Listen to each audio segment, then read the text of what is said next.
Hello and welcome back. Today I have again a big Siglent box on my desk. It's a borrow. It is here from Eleshop.nl. It's official Siglent dealer, and I can play with it for a few days. And what is it? Well, it is a 3-channel power supply, and we're gonna do a hands-on. And if I'm informed correctly, it has now OCP, and that is overcurrent protection, and that comes in the latest firmware. So let's have a look if that is in here, and if not, we're gonna do the firmware upgrade ourselves, and that would also be great to put that on video. So I will just quickly open and we start from there. Well, I took it out of the box, and the first thing I noticed that it is not that big, and I like it because it seems even the standard width size, and that was always a problem with the older 3-channel power supplies. And I will show you one later. First, we have to check what it comes with it. We have the power plug, a USB plug to do your firmware upgrades. It comes with two crocodiles and two clips you can put behind. And we have a banana and a crocodile as well. So you can start immediately. That is very nice. And of course, there is a quick start. But let's have a closer look first. And also, before you plug in, you always check if the power supply is set up correctly because these power supply travel the world. So just be sure that it is correct for your mains supply. First thing we do. Well, just a first quick look. I think it looks amazing, and it has the same style as all the other Siglent devices, like my oscilloscope. And I like the new look with the buttons. They seem to be a little bit transparent, so there will be a light behind. They have this selection, which you can also push, and it all feels very strong. And instead of a soft button, they really put a real hard button. That is good because a power supply you want to be really sure you switch it off. I like that. And if you look, the handle is also integrated inside the casing instead of on top. So if you place another device on top, yeah, you don't notice too much that there is here a handle. Otherwise, you need to screw it loose, and now you probably don't have to do that. So that is also smart. Let's go to the back. If we turn it, look at this. It has a seal, so I'm sorry, it will not be a tear down, but EV blocked that one, and that's a good one if you want to see the inside. I'm not going to do that today. It has USB, it has LAN, so it's very complete. And you know, they say here, verify your voltage. So 230 we want. We can do 220. It's now set to 220 actually, but we can do 230. If you look right there at the moment, I have 233. So yes, we need to set it to 230. We cannot leave it to 220. Okay, so bottom one to the left, we did that.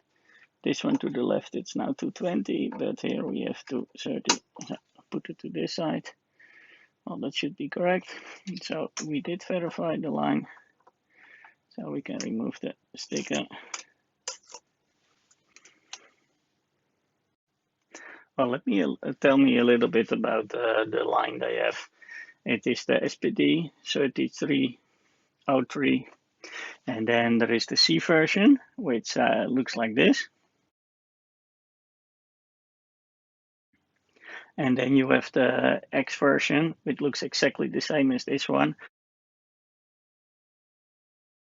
but that is a high precision model. And this is the X-E, I think the E for economic. This one, yeah, it's the middle one. All the three are 220 watts, which is a lot. So they can do 32 volts up to 3.2 amps. And you can put them in parallel or in series, but we come back to that later. before we start playing, because the first thing I saw was the size. I immediately like the size because here is an all 3 channel and they are both linear. So it's just that they use different technology. This one is also 3 channel, 30 volts, 3 amps. This one also, and here is a fixed voltage. So that is more or less the same here. 32 volts, 3 amps, 30 volts, 3 amps, and a fixed channel. And the fixed channel, you can switch here from 2.5, 3.3 or 5 volts. And you even can output also 3.2 amps here. So that is cool. So in that sense, they are similar. The height, well, it's almost the same. Not gonna nitpick on that, but if you put them on top of each other, you can see this really is a difference. And then you can say it's only 4 centimeters or 1.5 inches. But it does make sense because this is a standard size. I can just put it there instead of another meter and not without needing to rearrange everything. So that is a huge improvement, that the size is standard width.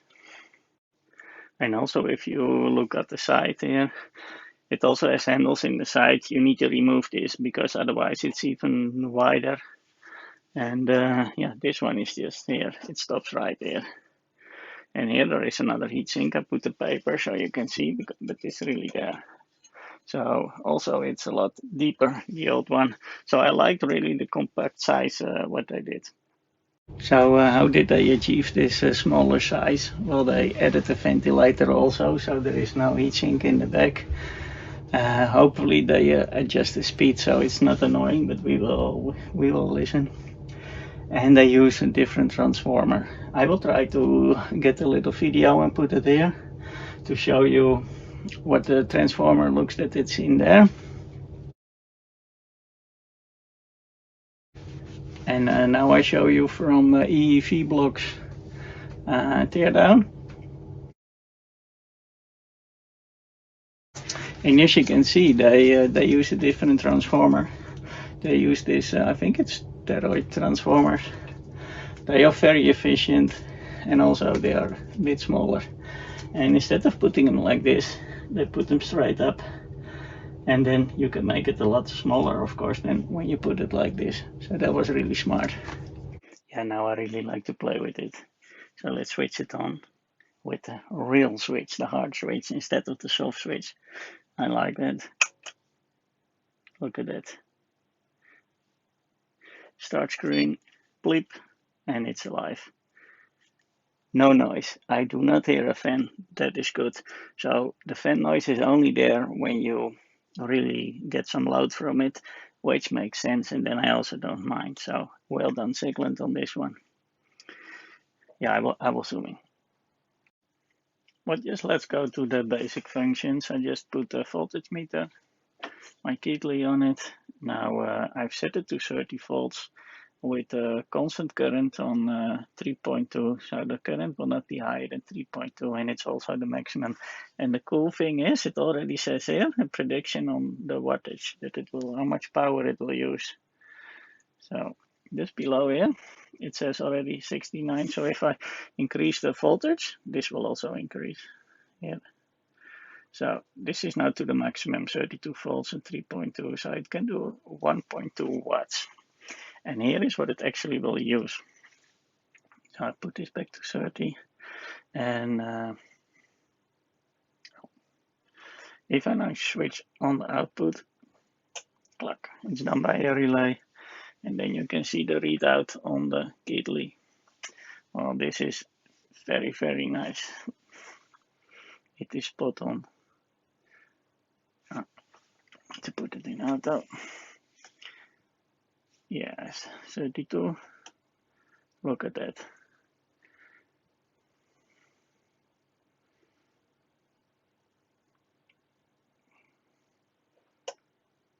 20 volts.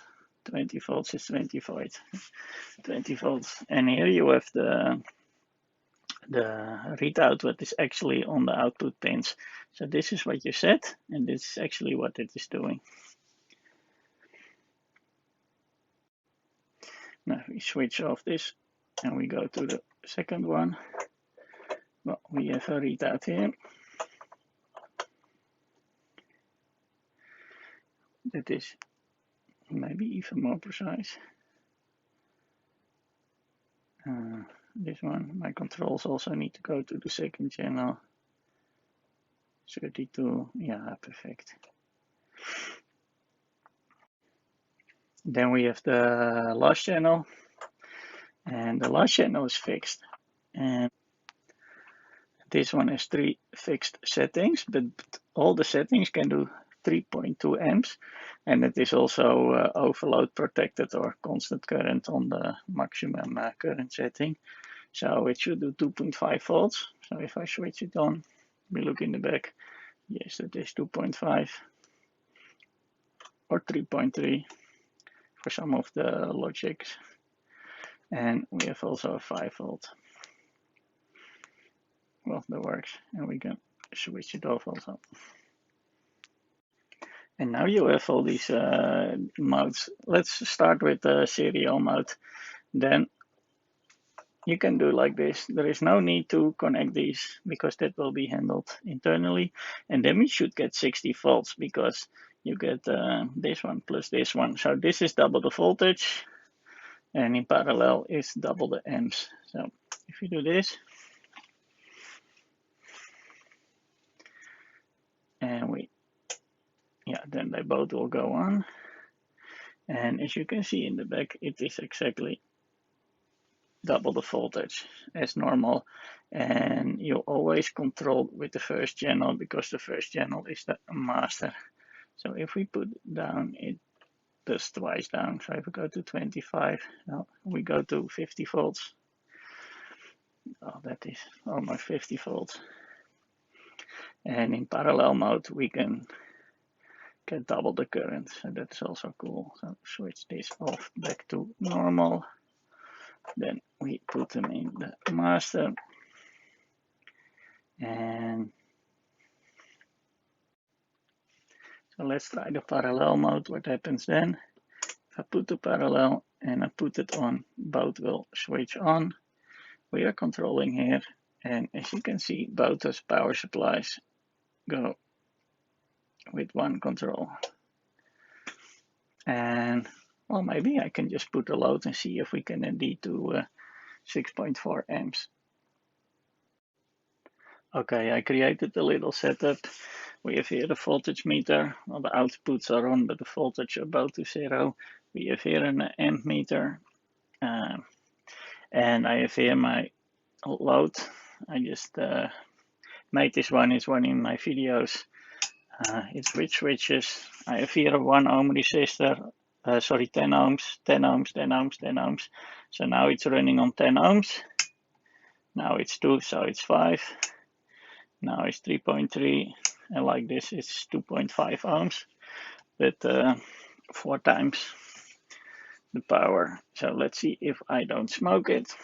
This is as a load on this one. It is in parallel mode. So let's see if we can do twice the amps that we could. Because in non-parallel mode, let's try that first. It will stop at 3.2. We can do that first. So now it's almost, oh, now it's already, 8 volts, 3 amps almost, 3 amps almost. It will stop at 3.2. Look at the light. Now it's in constant voltage. So the voltage is in control. And now it jumps to constant current because now the current is in control. So it doesn't matter what I do here because it is fixed to this 8.6 because that is the 3.2 amps and it's really stuck at 3.2 as you can see. Well, let's try the same in parallel mode. Let's cool my resistors a bit. No, it's okay. Parallel. Inputs on. You can ignore this light because now it's just in slave mode. And let's do the same. Go to the 8. In the 8 there was the problem before, but now 0.29. And now it's good. You see, we have now 3.3 amps, and it is just doing 1.7 and 1.7. So now we have twice the amps. Here we are almost to 6.2 amps already, and now it is in constant current mode. So we go one lower, and it's 3.7 amps from this side and 3.07 from this side. So that is very equal. You can see the power on both sides are also the same. So this is very well balanced. And well, this meter thinks it's about 6 amps, so that is okay. And the resistors are getting hot, so let's stop. So those modes are very useful. The serial mode for double the voltage, the parallel mode for double the current. The only thing is what I think is that it was not necessarily very clear. You need to, you need to add the numbers yourself, and that is a pity. And it's also not needed because they can just blank out one display because you're only controlling the master. And then they can just add the numbers because it's all digital. So if I'm in serial mode, just show me on the first channel that I'm using 60 volts. And the same in parallel mode. I can see there is 2 amps here, 2 amps here, but I don't see it is actually 4. So, and because it's all digital, I don't think that it's not that complicated to do so. So that could be maybe a nice improvement, but it works great. So I like it. So let's see if we can do something with the wave display. I will make a little setup for that too. Okay, let's play. It is 10 volts. It is set to 3.2 amps, so that will be the maximum that we can do. The output is off. Let's go to the wave. I don't see anything moving and I don't see any numbers, but I would guess that this is the 32 volts and the 3.2 amps it will display. Well, the amps are 0, so there is no green line. The voltage is set at 10, so that is more or less 1/3 of the total. Maybe it would be nice if there were numbers there. I don't see anything running, so probably we need to put on the input. Let's not put any load first. Yes, now we can see things moving. Okay, I'm just waiting now for it to pass. It was my other test. So now it's really 0. The amps, the green line. It is hard to see the difference between the vector line and the current line, but now you can see it's a little bit thicker there. So let's put some load. It is a 10 ohm resistor, so I should have around 1 amp exactly. And you see it is. Then we go to 2 amps. And you see we are in constant voltage mode, and you can see that is very correct because the voltage line does not move at all, so that works well. And yeah, the amps just go, and that's allowed because we have set it to 3.2. So we go a little bit higher. Now we are at 2.85 amps, and you see the voltage have not moved a bit, so constant voltage for sure. Now we add another resistor, and then we probably are not limited by the voltage but by the amps. Yes, and here it goes. Now we are in constant current mode, and that means we reach the level of the constant current that we have set, and we have set it to 3.2 amps. And the only thing it can do then to lower the amps, or to get to the setting that you set, is that to lower the voltage. And that's the difference between the constant current and the constant voltage. If we now reduce the load, it will go back to the constant voltage, and it will just display the current that the load is taking. and the voltage doesn't move a bit. Cool, I like the display. And you can even put both the channels at the same time. Go to the other buttons. We have here the button for IP. Well, I didn't connect the network, so we will not see anything here. Then we have a timer.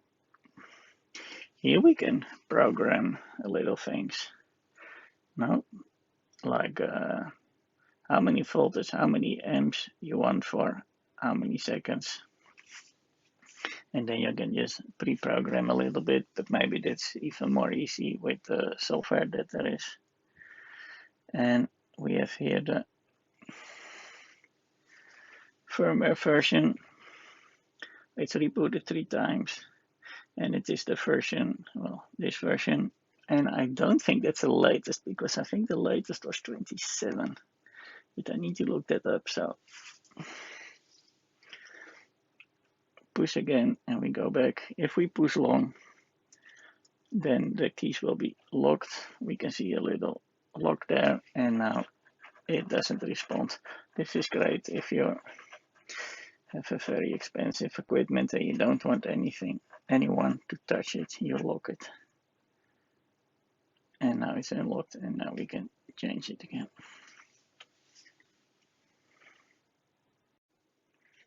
Okay, and here there is the IP and the store button. Well, if we put once, we come into the IPs, and I did now put in the network adapter, and it indeed has been assigned an IP number. I'm not sure that it does have a web interface. I don't think so. So probably is to remote control via the special software from Siglent. So we're going to play with that later. But it also is a store button, and it says here, hold a long time for the store menu. So here we do.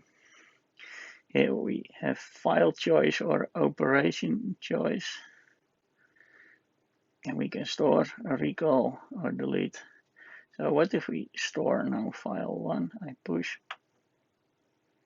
Current setting will be stored. Okay. Succeeded.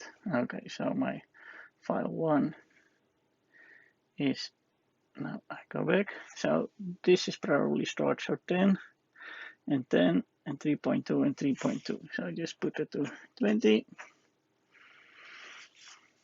And this one to 25. And now we go back to the store menu, and then we recall the other one. Now you need to push first once and then long push. Okay, then we say recall. Recall will be recalled. Recall succeeded. Yes, and then it is 10 volts, just as it was. Okay, yeah, you need to do some steps to get it recalled. So it's probably only useful if you really have a complicated setting, because in the same time I probably could have do the setting myself, but maybe if you have parallel mode, and I don't know. Wait, let me get back on that, because probably it also stores all your timer settings, and then it starts to make sense, because then you can program all your test programs in it. So yeah, it makes sense. Nice option. So we went through all the basic functions and most of the buttons, and I must say most of it just works exactly as you think it would. You have me not seen reading a manual, so it yeah, it just feels good. What I like to do now. Oh wait, we put 6 amp of load, and we tried it for a while.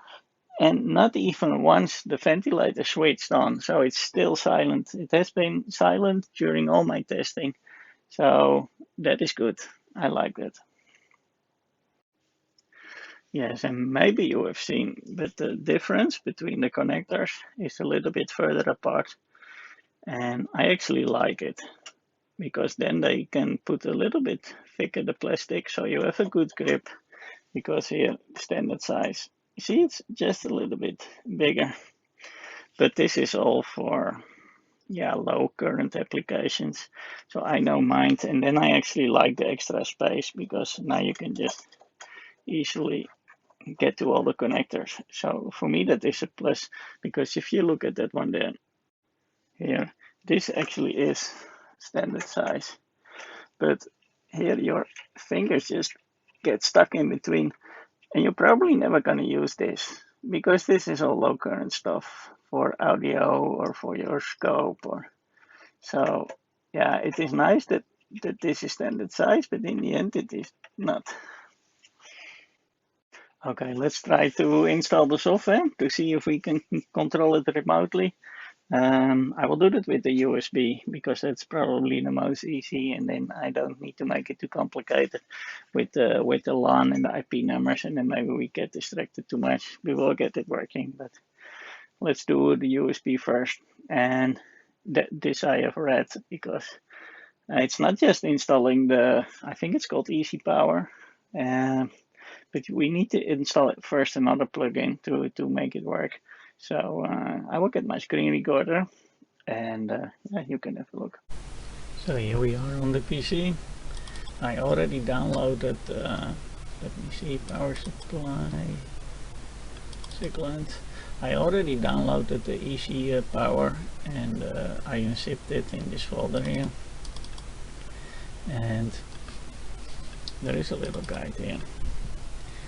And well, it says you need a PC, of course, and here we have a link what to download. They specifically say here you need to download 5.4. So is it linked? Is this one linked? Yeah, this one is linked. Here we go. And standard it says Windows version 20, but it said that we need to do version 5.4, I think. Let me see again, 5.4. Okay, usually I would do the latest, but let's do this, switch back, 5.4, 5.41 then. Latest within that version, okay, download.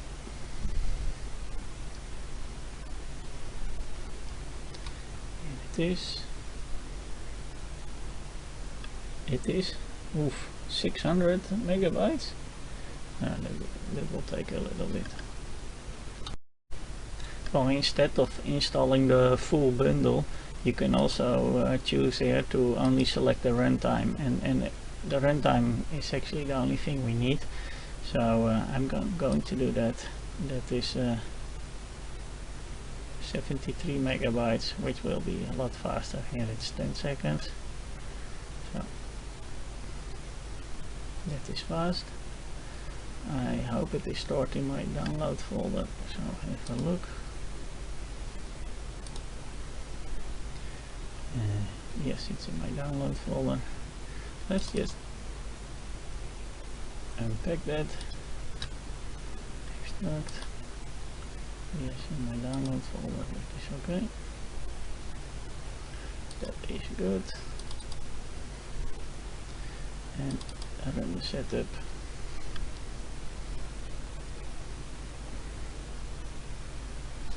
I need to click, well, of course I need to click, yes, install there. I have not that USB come to Ethernet, why not, yes. Cheers.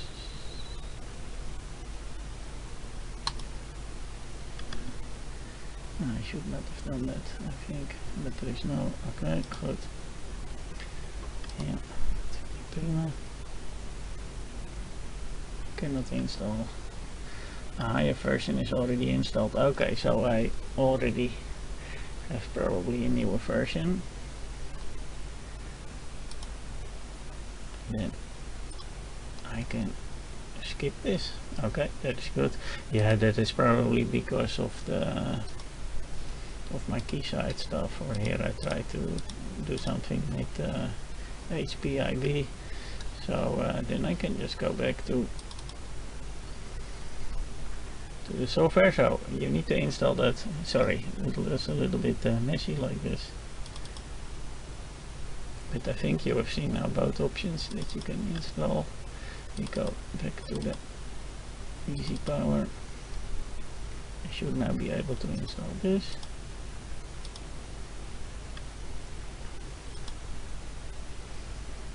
Okay. I think I need to plug in the device first with the USB. Okay, well, before we start it, I think we should connect the serial port. I did switch on the power supply. I put the USB cable already in the back of the power supply, which is switched on. I always have a look at my device manager just to see what happens if I do a serial port. I expect it to be here, so let's plug it in.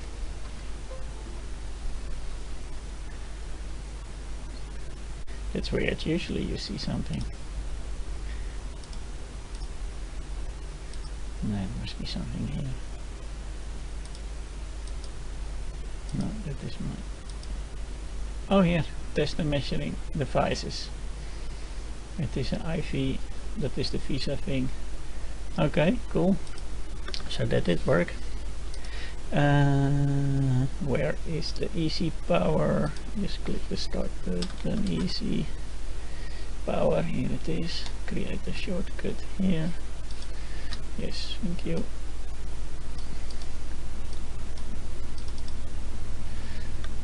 Let's see, file, exit control, status, version. We need to connect it somehow first, no? I think. Connection type USB or network. Well, I didn't check the IP number, so we say USB. Okay. It is trying to connect, I think. I don't see what it is doing. Okay, after restarting the computer, we just try again. We go to function control. We go again to the USB, and here now we see something. Oh, and that is the SPD, so that's it. I can open, and yes, there it is. Cool. Now we can control it, and we can, yeah, channel on, off. I can hear the relays go. That is very nice. Yes. Ooh, and now, even though it disappears, it seems that you can do the small steps. Yes, and now it stays. Okay, cool. Okay. What we have, what we can do. Function. Timer setup. Version. Upgrade. So here we can upgrade the firmware, because first we need to see if there was a newer available or not, but there was, I think. So yeah, let's just go to the Siglent.nl.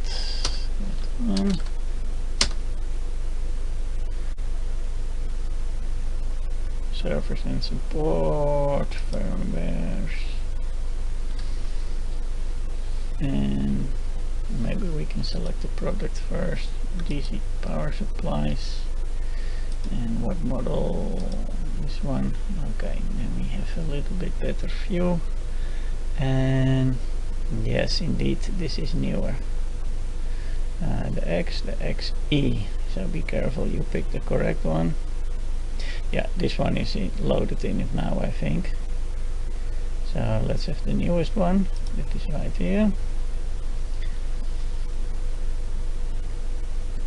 X-E, yes, that is correct. Can I show in folder? So that's in the download folder. I remember that. Extract to. Yes, that is done. Now, something is here. Okay, it is the ADS file. It seems to be Okay, what are the instructions? Oh yeah, they say you need to install a newer, so it is no problem to have the newest. Connect, upgrade,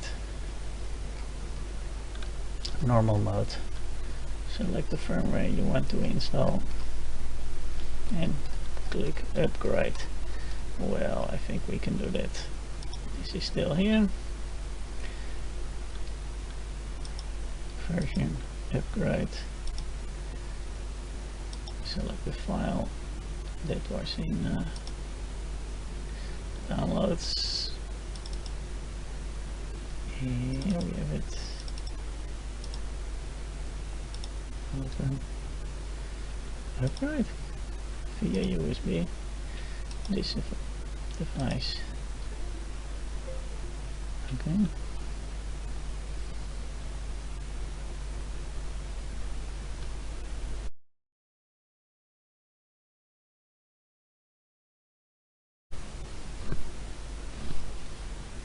Okay, let's try the same, but now with the network. So instead of the USB, we try to do the FX. We type the IP number that we just saw on the display. Okay. Yes, connected. Okay, that is much more convenient because the cable can be very long. And does it work? Yes, I can see the channel go on and off. Serial, independent. You can hear the sound.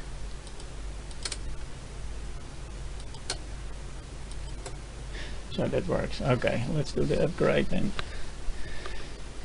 It is upgrade, normal mode, latest firmware, and we start again the upgrade. Maybe I can film what will happen on the display.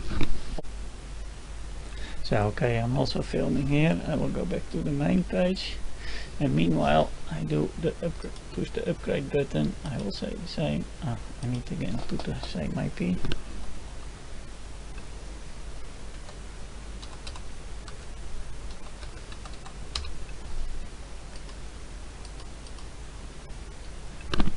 There it goes. There it goes. Firmware upgrade by LON. Okay, we wait, and there it goes.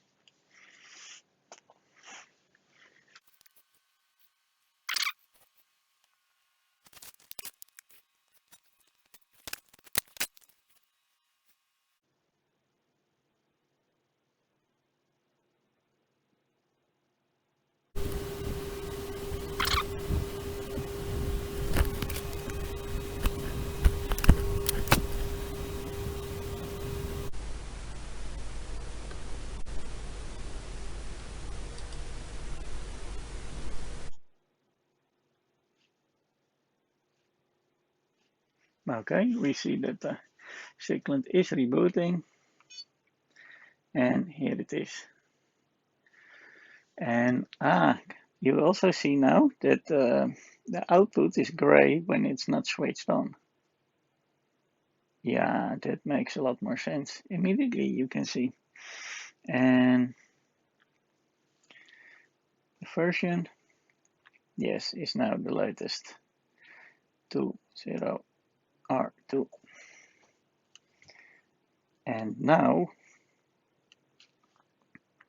we should have the OCP, long push to the right. Yeah, cool.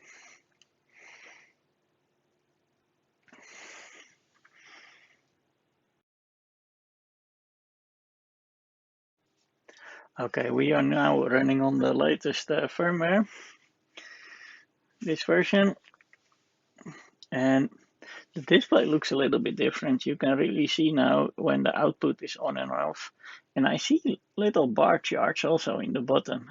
And I think this is much clearer than it was. I think the indicator for the power is a little bit smaller because they needed space, but I'm not sure. I don't remember that well. But if you switch it on, the numbers here also go on, and you see here the bar chart filling up. Maybe I need to zoom in. You can see here that the bar chart is coming, and if I add another resistor, you can see that the amps are just going up. That works very nice. Okay, now I want to play a little bit with the overcurrent protection, and because the constant current is done by lowering the voltage. Now, at some point, the current becomes too high that it is dropping the voltage, and that is how it controls it. But I first do an example. It is set to 3.2, so we didn't do anything with the overcurrent protection yet. Now we go to 3 amp, but if I go and it's 10 volts, now it would go too high. So what it does, to make sure that it doesn't go higher than the 3.2 amps, it just lower the voltage. That is one way of doing that. But what you can also do is, let's switch this off. Let's say your load is a little bit more expensive than these resistors here, and you want to be super sure that it never goes past the 3 amp. Then you can set, of course, this to 3.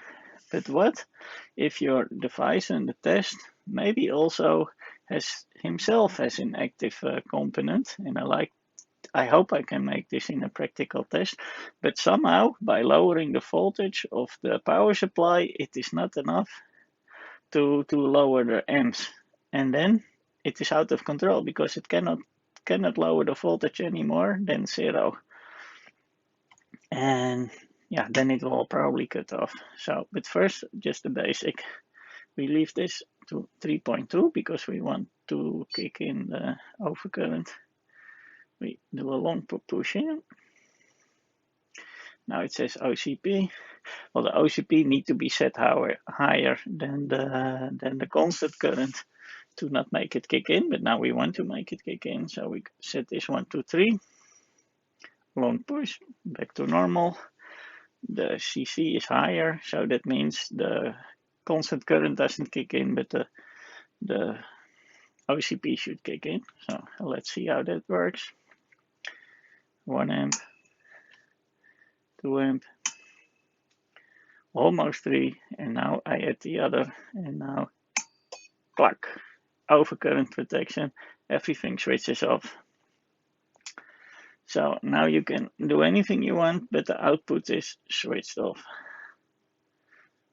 So your device in the test is safe because it detected an overcurrent, poof, shuts off. So now I wonder how I switch it back on. No, immediately it switches off, so I need to first. Yeah, back to normal. Cool. Now I try to think of a setup where I can do this in practice. First we just put it again. So the CC will just work.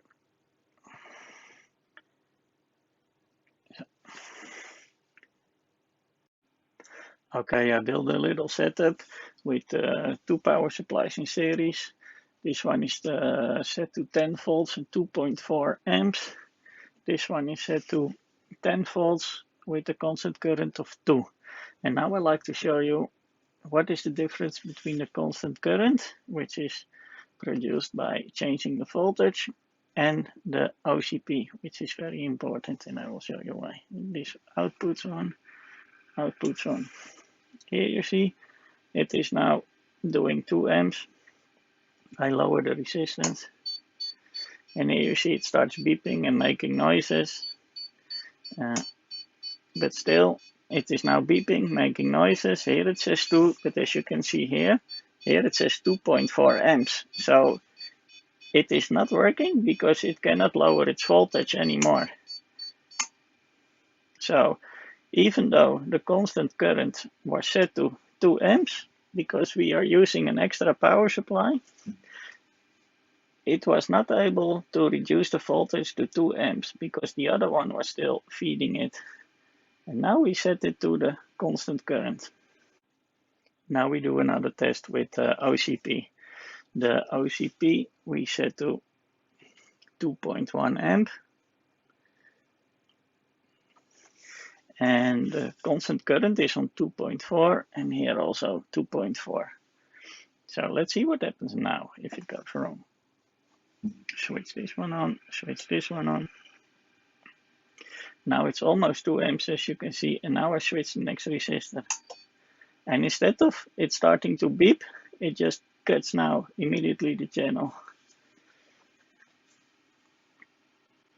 So first of all, Siglent really made a nice power supply. I have not did not play with it before, and I like it already. It's so easy to control, and everything speaks for itself. And now with the latest firmware, also the display I think is better. They made a good improvement by making it gray when the output is not switched on. I like the little bar chart if you get more current, that it will go up. I like that. And the OCP really can save your circuits. So, and the good thing is, even if you bought your power supply a year ago, 2 years ago, maybe they already exist 5 years, you can just download the latest firmware and you can also have these options. And I have been told, but it is not on the website yet, that even the C model will have that in the future. So that is really good. I like that, Siglent. Thank you very much for listening to your clients. And in this specific case, it was actually from the Eleshop. Client of the Eleshop really wanted that on his device, and they listened. And well, it went through the Eleshop to the Siglent manufacturer, and they made it. And now it's available for everyone. So thumbs up for Siglent. That also concludes my my hands-on. Thank you for watching, and I hope to see you next time.